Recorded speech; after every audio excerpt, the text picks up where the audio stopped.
오늘 하나님께서 우리에게 주시는 말씀은 에스겔서 44장 1절에서 14절 말씀입니다. 에스겔서 44장 1절에서 14절을 교독하겠습니다. 제가 1절을 봉독합니다. 그가 나를 데리고 성소의 동쪽을 향한 바깥문에 돌아오시니 그 문이 닫혔더라.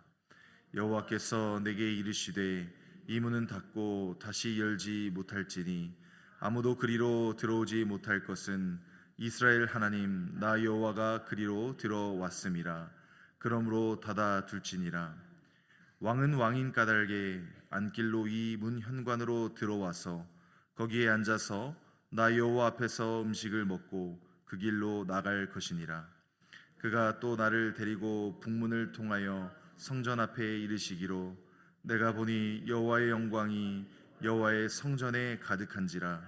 내가 얼굴을 땅에 대고 엎드리니 여호와께서 내게 이르시되 인자야 너는 전심으로 주목하여 내가 내게 말하는 바 여호와의 성전의 모든 규례와 모든 율례를 귀로 듣고 또 성전의 입구와 성소의 출구를 전심으로 주목하고 너는 반역하는 자 곧 이스라엘 족속에게 이르기를 주 여호와께서 이같이 말씀하시기를 이스라엘 족속과 너희의 모든 가증한 일이 족하니라. 너희가 마음과 몸에 할례 받지 아니한 이방인을 데려오고 내 떡과 기름과 피를 드릴 때에 그들로 내 성소 안에 있게 하여 내 성전을 더럽힘으로 너희의 모든 가증한 일 외에 그들이 내 언약을 위반하게 하는 것이 되었으며 너희가 내 성물의 직분을 지키지 아니하고 내 성소에 사람을 두어 너희 직분을 대신 지키게 하였느니라. 주 여호와께서 이같이 말씀하셨느니라. 이스라엘 족속 중에 있는 이방인 중에 마음과 몸에 할례를 받지 아니한 이방인은 내 성소에 들어오지 못하리라. 이스라엘 족속이 그릇 행하여 나를 떠날 때에 레위 사람도 그릇 행하여 그 우상을 따라 나를 멀리 떠났으니 그 죄악을 담당하리라. 그러나 그들이 내 성소에서 수중들어 성전문을 맡을 것이며 성전에서 수중들어 백성의 번제의 희생물과 다른 희생물을 잡아 백성 앞에 서서 수종들게 되니라. 그들이 전에 백성을 위하여 그 우상 앞에서 수종들어 이스라엘 족속이 죄악에 걸려 넘어지게 하였으므로 내가 내 손을 들어 쳐서 그들이 그 죄악을 담당하였느니라. 주 여호와의 말씀이니라. 그들이 내게 가까이 나와 제사장의 직분을 행하지 못하며 또 내 성물 곧 지성물에 가까이 오지 못하리니 그들이 자기의 수치와 그 행한 바 그 가증한 일을 담당하리라. 그러나 내가 그들을 세워 성전을 지키게 하고 성전의 모든 수종 드는 일과 그 가운데에 행하는 모든 일을 맡기리라. 아멘. 사랑하는 성도 여러분, 우리는 일반적으로 어떠한 문이 열리는 것을 축복이라고 생각하게 됩니다. 길이 열리고 또 기회가 열리고 또 앞길이 열리기를 우리는 기도합니다. 그런데 오늘 본문 말씀에서는 하나님께서 문을 닫으시는 것을 보게 됩니다. 에스겔서 44장 2절 말씀입니다. 여호와께서 내게 이르시되 이 문은 닫고 다시 열지 못할지니 아무 사람도 그리로 들어오지 못할 것은 이스라엘 하나님 나 여호와가 그리로 들어왔음이라. 그러므로 닫아 둘지니라. 아멘. 이 문은 성전 동쪽 문을 의미합니다. 에스겔서 43장에서 하나님의 영광이 동쪽으로부터 성전으로 돌아왔습니다. 과거 이스라엘의 우상 숭배와 또 죄악으로 인하여서 성전을 떠났었던 하나님의 영광이 다시 돌아온 것을 오늘 말씀을 통해서 깨닫게 됩니다. 그리고 하나님께서 들어오신 동쪽 문을 닫으라고 명령하십니다. 다시는 아무도 그 문을 함부로 사용하지 못하게 하시는 것이죠. 하나님께서 문을 닫으신 것은 사람들을 밀어내시기 위해서가 아니었습니다. 하나님께서 돌아오셨다는 사실을 영원히 기억하게 하려고 하시는 것이죠. 동시에 하나님의 임재가 얼마나 거룩하고 또 엄중한 것인지를 가르쳐주고 있습니다. 에스겔서 44장은 단순히 성전 출입 규정을 설명하는 말씀이 아닙니다. 하나님께서 마지막 날을 향하여서 자신의 백성을 어떻게 준비시키는지를 보여주시는 것이죠. 하나님의 영광이 임하면 거룩함과 부정함이 나뉘게 되고, 또 충성된 자와 타락한 자가 드러나며 각 사람은 자신이 행한 일에 대한 책임을 지게 되는 것입니다. 하나님께서는 최종적인 회복과 심판을 위하여서 먼저 예배를 회복하시고 또 성소를 정결하게 하시며 섬기는 자를 구별하신다라는 것입니다. 하나님의 임재 앞에서는 모든 문이 거룩하게 구별되어지는 것입니다. 에스겔은 하나님의 인도하심을 받아서 성전 바깥 동쪽 문을 돌아가게 됩니다. 그 문은 이미 닫혀 있었죠. 하나님께서는 그 닫혀 있던 이유를 분명하게 말씀해 주십니다. 이스라엘 하나님 나 여호와가 그리로 들어왔습니다. 이 문은 하나님께서 돌아오신 문입니다. 하나님의 영광이 지나간 자리입니다. 그러므로 이제는 사람들이 마음대로 드나드는 평범한 통로로 이용할 수가 없는 것이죠. 닫힌 동문은 무엇보다 하나님께서 다시는 자기 백성을 떠나지 않겠다라는 그러한 약속을 보여주고 있습니다. 하나님께서 잠시 방문하셨다가 떠나는 손님으로 오신 것이 아닙니다. 자신의 백성 가운데 영원히 거하시기 위해서 돌아오셨습니다. 포로지에 있었던 이스라엘 백성에게 이것보다 더 큰 위로는 없었을 것입니다. 그들은 예루살렘이 무너지고 성전이 불탔기 때문에 하나님께서 자신들을 버렸다고 생각했었습니다. 그러나 하나님께서는 새로운 성전의 환상을 보여주시면서 선언하시는 것이죠. 내가 다시 너희 가운데 거하겠다. 내가 너희를 완전히 버리지 않았다.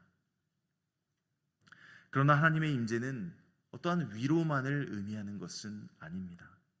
하나님의 임재는 동시에 거룩함을 요구하고 있는 것이죠. 하나님께서 임하신 자리는 이전과 같을 수 없습니다. 하나님께서 거하시는 성전은 세상의 건물과 같을 수 없고, 또 하나님께서 거하시는 성도의 마음은 세상의 가치관에 무방비로 열려일 수 없는 것이죠. 본문 3절에서는 이스라엘의 지도자인 군주조차 왕조차 그 문을 마음대로 사용할 수가 없는 것을 보게 됩니다. 왕은 여호와 앞에서 음식을 먹을 수 있었지만 하나님께서 들어오신 문을 자신의 통로로 사용할 수는 없었습니다. 이 세상에서는 권력이 있으면 닫힌 문도 열 수 있습니다. 높은 지위와 또한 재물이 있으면 일반 사람에게 허락되지 않은 장소에도 들어갈 수도 있습니다. 그러나 하나님 앞에서는 다르다라는 것이죠. 왕이라도 하나님의 거룩함을 침범할 수 없는 것입니다. 마지막 심판의 날에도 마찬가지입니다. 세상에서 어떤 지위를 누렸는지, 또한 얼마나 많은 것을 소유하였는가지가 우리를 하나님 앞에 세워주지 못한다라는 것이죠. 하나님께 나아갈 수 있는 길은 하나님께서 정하신다라는 사실입니다. 우리가 하나님께 나아갈 수 있는 것은 우리의 공로나 직분 때문이 아닙니다. 오직 예수 그리스도의 십자가 은혜 때문인 줄 믿습니다. 그러나 은혜로 하나님 앞에 나아갈 수 있게 되었다고 해서 우리가 하나님을 가볍게 여겨서는 안 됩니다. 하나님의 은혜가 클수록 우리의 예배는 더욱 경건해져야 한다는 것이죠. 하나님의 임재가 분명할수록 우리의 삶은 더욱 거룩하게 구별되어져야 할 줄로 믿습니다. 하나님의 심판은 예배의 자리에서부터 시작됩니다. 에스겔은 북문을 통해서 성전 앞으로 인도되어집니다. 그곳에서 그는 놀라운 광경을 목격하는 것이죠. 4절의 내용입니다. 내가 보니 여호와의 영광이 여호와의 성전에 가득한지라 내가 얼굴을 땅에 대고 엎드리니. 하나님의 영광이 성전에 가득한 것이죠. 에스겔은 그 영광 앞에 땅에 엎드려서 얼굴을 대고 엎드린다라는 것이죠. 하나님의 영광을 진실로 경험한 사람은 자신을 높일 수가 없는 것입니다. 하나님의 거룩하심을 본 사람은 자신의 죄와 연약함을 깨닫게 된다는 것이죠. 사랑하는 성도 여러분, 참된 예배는 사람을 교만하게 만들지 않습니다. 참된 예배는 우리를 하나님 앞에 엎드리게 하는 것입니다. 하나님께서는 에스겔에게 성전의 모든 규례를 눈으로 보고 귀로 들으며 마음에 두라고 명령하십니다. 그리고 이스라엘의 죄를 엄중하게 책망하시죠. 6절 말씀입니다. 너희는 반역하는 자 곧 이스라엘 족속에게 이르기를 주 여호와께서 이같이 말씀하시기를 이스라엘 족속아 너희의 모든 가증한 일이 족하니라. 여러분, 여기서 이 족하니라라는 말씀은 이제 그 죄를 멈추라는 것입니다. 더 이상 하나님의 오래 참으심을 시험하지 말라는 경고의 말씀인 것이죠. 이스라엘은 마음과 몸에 할례받지 않은 사람들을 성소로 데려왔습니다. 그들로 하여금 성전의 직무를 담당하게 하였고 하나님의 성소를 더럽혔습니다. 또한 자신들이 감당해야 할 거룩한 책임을 다른 사람들에게 맡긴 채 하나님과의 언약을 깨뜨렸다라는 것이죠. 여러분, 여기서 문제는 단순히 어떤 민족이 성전에 들어왔다는 것이 아닙니다. 구약에서 이방인이라도 하나님을 믿고 또한 그 언약에 참여하면 하나님의 백성 가운데 들어갈 수 있었습니다.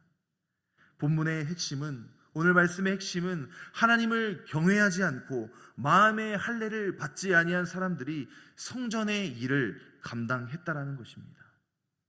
이스라엘은 하나님께서 정하신 거룩한 기준보다 자신들의 편의와 이익을 앞세웠습니다. 예배의 형식은 남아 있었지만 그 중심에는 하나님으로부터 멀어지고 있었다라는 것입니다. 하나님께서는 이러한 예배를 가증한 일이다라고 말씀하십니다. 성전이 있다는 사실만으로 이스라엘이 안전했던 것은 아니었습니다. 제사를 드린다는 이유만으로 하나님께서 모든 것을 기뻐하시는 것도 아니었습니다. 하나님은 예배의 외형뿐만 아니라 예배자의 마음을 살피시기 때문이죠. 마지막 심판을 위한 하나님의 계획은 예배의 자리에서부터 시작되게 됩니다. 하나님께서는 누가 진실하게 자신을 섬겼는지, 누가 신앙의 모양만 유지했는지를 밝히 드러내실 것이기 때문입니다. 우리도 예배에 참여할 수 있습니다. 찬송을 부르고 기도하며 또한 봉사로 섬길 수 있습니다. 그러나 우리의 마음이 하나님으로부터 멀어져 있을 수 있다는 것이죠. 우리의 입술로는 하나님을 높이면서 마음으로는 세상의 인정과 성공과 또한 욕망을 더 사랑할 수 있습니다.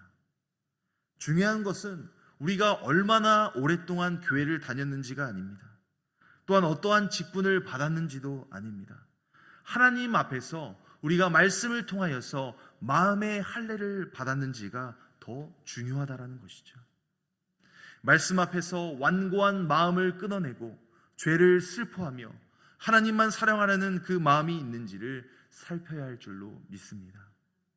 하나님의 영광 앞에 엎드린 에스겔처럼 우리도 날마다 하나님 앞에, 말씀 앞에 스스로 낮추기를 소망합니다. 주님, 제 안에 하나님보다 더 사랑하는 것이 있다면 제거하여 주시길 원합니다. 예배의 자리에 있으면서도 마음은 세상을 향했던 그 죄를 주여 용서하여 주시옵소서. 우리 가운데 이 고백이 회복될 때에 저와 여러분의 예배 가운데에 회복이 일어날 줄 믿습니다. 하나님께서 맡겨진 사명에 대한 책임을 물으신다는 것을 오늘 본문을 통해서 깨닫게 됩니다. 10절 말씀부터는 이스라엘이 우상을 따라 떠났을 때에 함께 타락했던 레위인들에 대한 말씀이 나옵니다. 우리 10절 말씀을 한 목소리로 읽겠습니다. 이스라엘 족속이 그릇 행하여 나를 떠날 때에 레위 사람도 그릇 행하여 그 우상을 따라 나를 멀리 떠났으니 그 죄악을 담당하리라. 아멘. 레위인들은 하나님 백성을 하나님께 인도해야 하는 사람들이었습니다. 성전의 거룩함을 지키고 하나님의 말씀을 가르치고 백성이 죄에 빠지지 않도록 깨어 있어야 했다라는 것이죠. 그러나 백성이 우상을 따를 때 그들도 함께 우상을 따랐습니다. 백성의 죄를 막아야 할 사람들이 오히려 죄의 길에 동참했었다라는 것이죠.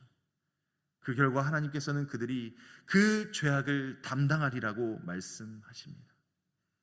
그들은 성전에서 완전히 쫓겨난 것은 아니었지만 이전처럼 하나님께 더 가까이 나아가서 제사장의 직무를 감당할 수 없게 되었습니다. 그들은 성정문을 지키고 백성이 드릴 번제물과 희생물을 잡는 일을 담당하게 되었습니다. 그러나 하나님의 성물과 이 지성물에는 가까이 나아가지 못했다라는 것이죠. 13절의 말씀입니다. 그들이 내게 가까이 나와 제사장의 직분을 행하지 못하며 또 내 성물 곧 지성물에 가까이 오지 못하리니 그들이 자기의 수치와 그 행한 바 가증한 일을 담당하리라. 여러분, 이 말씀은 우리에게 직분과 사명의 엄중함을 가르쳐 줍니다. 사랑하는 성도 여러분, 직분은 명예가 아닙니다. 또한 다른 사람보다 더 높은 위치에 있다는 그러한 표시도 아닙니다. 직분은 하나님께서 맡기신 거룩한 책임인 줄 믿으시길 바랍니다. 특히 말씀을 가르치고 또 예배를 섬기며 다른 사람을 믿음으로 인도하는 사람에게는 더 큰 책임이 있다라는 것이죠. 하나님께서는 맡기신 사명을 어떻게 감당하셨는지를 반드시 물으십니다. 그러므로 우리는 사명을 맡고 있을 때에 더 깨어 있어야 한다는 것이죠. 세상의 흐름이 하나님을 떠난다고 해서 함께 그것에 따라 흘러가서는 안 된다는 것입니다. 또한 모두가 타협한다고 해서 우리도 타협할 수는 없다는 것이죠. 여러분, 레위인들은 백성이 우상을 따를 때 그 흐름을 막지 못했습니다. 오히려 그 흐름에 올라탔다는 것이죠. 그러나 하나님의 사람은 세상의 흐름에 따라 살아가는 사람이 아니라 말씀 앞에 서서 흐름을 거스르는 사람인 줄 믿습니다. 마지막 심판의 날에는 감추어진 충성과 타협이 모두 드러나게 될 것입니다. 사람들은 몰라주었지만 하나님 앞에서 묵묵히 충성했던 섬김은 반드시 기억될 것입니다. 반대로 사람들의 칭찬을 받았지만 하나님 앞에서 사명을 가볍게 여긴 모습도 드러나게 될 것입니다. 그러면 오늘 우리에게 맡겨진 작은 일을 우리 소중히 여기며 나아가기를 원합니다. 교회에서 맡은 직분뿐만 아니라 또한 부모로서 자녀로서의 책임, 일터에서의 책임, 또한 사람을 섬기는 마음과 태도, 또한 아무도 보지 않는 자리에서의 그러한 선택까지 우리가 하나님께서 맡기신 사명으로 받으며 나아가야 할 줄로 믿습니다. 하나님은 우리의 사명이 얼마나 화려했는지를 보시는 것이 아니라 얼마나 충성되이 감당했는지를 보신다라는 것이죠. 사랑하는 성도 여러분, 오늘 본문 말씀에는 세 가지의 장면이 나타납니다. 하나님께서 들어오신 후 닫힌 동문이 있습니다. 하나님의 영광 앞에 얼굴을 땅에 대고 엎드린 에스겔이 있습니다. 그리고 사명을 저버린 결과 하나님께 가까이 나아갈 수 없게 된 레위인들이 있습니다. 이 세 장면은 하나님께서 마지막 날을 위하여서 자신의 백성을 어떻게 준비시키는지를 보여주시는 내용입니다. 하나님께서는 자신의 영광이 거하는 자리를 거룩하게 구별하십니다. 하나님께서는 예배를 더럽히는 모든 죄를 드러내십니다. 또한 하나님께서는 각 사람에게 맡기신 사명을 어떻게 감당했는지 그 책임을 물으십니다. 그러나 이 말씀은 우리를 절망하게 하려는 말씀이 아닙니다. 하나님께서 성전으로 다시 돌아오셨다는 그 사실에서 오늘 본문 말씀이 시작된다는 것을 저와 여러분은 기억해야 합니다. 이스라엘은 실패했지만 하나님께서는 그들을 완전히 포기하지 않으셨다는 것이죠. 또한 무너진 성전을 다시 세우시고 더럽혀진 예배를 정결하게 하시며 또한 흐트러진 질서를 바로잡으셔서 자신의 백성과 다시 함께 거하기를 원하셨습니다. 오늘도 하나님께서는 저와 여러분을 버리는 것이 아니라 회복시키기 위하여 말씀하신다라는 것이죠. 그러므로 오늘 하루를 살아갈 때 저와 여러분의 마음을 지키길 원합니다. 하나님께서 거하시는 마음에 세상의 욕망과 미움과 교만이 함부로 그 마음의 문을 드나들지 못하게 해야 할 줄로 믿습니다. 말씀을 통하여서 마음의 문을 지키고 또 하나님께서 기뻐하지 않으시는 것을 단호하게 닫아야 될 줄로 믿습니다. 또한 예배를 가볍게 여기지 않아야 할 줄로 믿습니다. 예배의 자리에 앉는 것으로 우리가 만족하지 아니하고 하나님의 영광 앞에 마음을 낮추어야 한다는 것이죠. 또한 하나님께서 맡기신 사명을 우리가 작게 여기지 않고 오늘 주어진 자리에서 우리가 충성하시는 저와 모든 우리 성도님 되기를 간절히 소망합니다. 마지막 날 우리가 주님 앞에 섰을 때에 잘하였도다 충성된 종아라는 그러한 칭찬 들을 수 있도록 오늘 하루 하나님 앞에서 거룩함과 충성의 길을 열어가시는 우리 모든 유장의 성도님 되시길 주님의 이름으로 간절히 축원합니다. 아멘. 거룩하신 하나님 아버지, 하나님의 은혜를 가볍게 여기고 예배의 자리에 있으면서도 마음으로는 세상의 욕망과 우상을 따랐던 저희들의 죄를 용서하여 주시길 원합니다. 말씀 앞에 굳어진 마음을 부드럽게 하여 주시고 또 교만과 탐심과 세속적인 생각을 잘라내어서 우리의 심령이 주님께서 기뻐하시는 거룩한 처소가 될 수 있도록 인도하여 주옵소서. 주님께서 맡기신 직분과 사명을 귀하게 여기며 사람의 시선이 아니라 하나님의 시선 앞에서 충성할 수 있도록 인도하여 주옵소서. 오늘 하루의 말과 생각과 선택을 지켜주시고 세상의 흐름을 따르지 아니하고 말씀의 기준을 붙들며 살아가게 하시며 또한 마지막 날 주님 앞에 부끄럽지 아니한 그러한 믿음의 사람으로 살아갈 수 있도록 주여 인도하여 주옵소서. 감사드리며 예수님의 이름으로 간절히 기도드리옵나이다. 아멘.